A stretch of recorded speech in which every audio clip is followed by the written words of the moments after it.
Thank you to all my channel members, including my fan appreciation level members and my contributor level members, for helping support the YouTube channel. Hello, and welcome to my channel. My name is Jonathan Cohn, and today I have my book review of the book Razor's Edge by Martha Wells. This is a Star Wars novel that was part of the ill-fated Empire and Rebellion trilogy. This trilogy was supposed to have a book about Leia, a book about Han, and a book about Luke. And they did release the two books in the EU. You had the book about Leia, Razor's Edge, and the book about Han, Honor Among Thieves.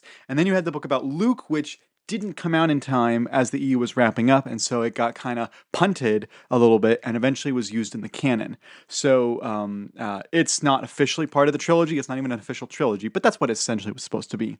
And I've read both of these, and they're both very mediocre. They're not bad books, they're just kind of mediocre books. They weren't great. And so I did not have high expectations going into Razor's Edge. Compounded with the fact that when I looked at the reviews and talked to my friends about it, this did not have a lot of great reviews or a lot of great word of mouth, so I was going in with really low expectations. So I was delightfully surprised to find that I really enjoyed the book. It is a really solid, entertaining Star Wars story. The basic premise of the story is that Leia is on this ship to go meet someone to do some negotiating, and she realizes that there's an Alderaanian ship that has become pirates. And this hits home for Leia because she's Alderaanian and she feels that they should not do this. And so she tries to find a way to get them to stop their pirating days and instead work for her. But these pirates now have a debt. These Alderaanian pirates have a debt to this pirate lord that they have to pay back in order to escape. And so Leia tries to go to negotiate with that pirate lord.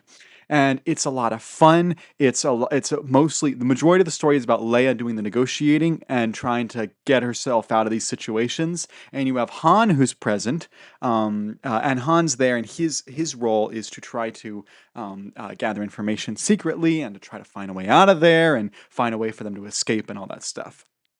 And to flirt with Leia, which happens a lot in the book. And I have to say that despite the fact that Han has his own book, I think that Han was handled best in this book. I thought he was handled fine in Honor Among Thieves, but I thought he was handled even better here. And I thought that Leia was handled very well.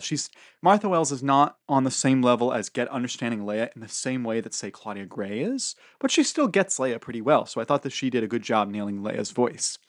I also really liked the kind of piratey elements of the book, where they go to the pirate locations and they're trying to escape from them and they're fighting the pirates. All that stuff I thought was really well done. It reminded me in some ways of Skeleton Crew, the TV show, which I really enjoyed.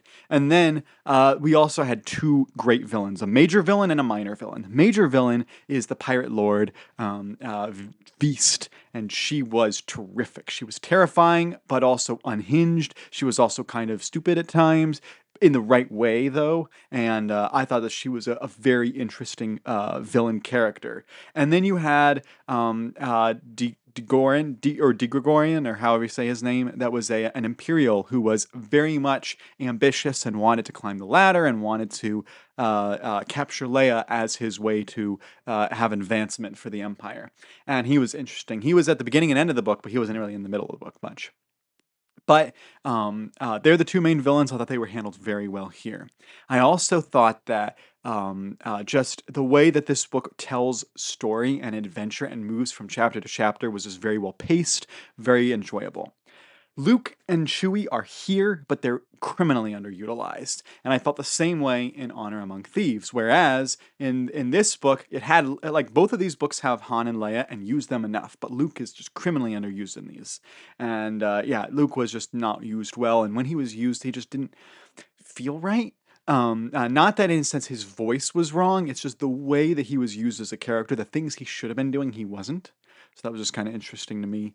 I think that they were too afraid to have him doing Jedi-related stuff because he hadn't trained yet. And it's like, yes, but he's also should be more involved. Anyway, so that part didn't work as well for me.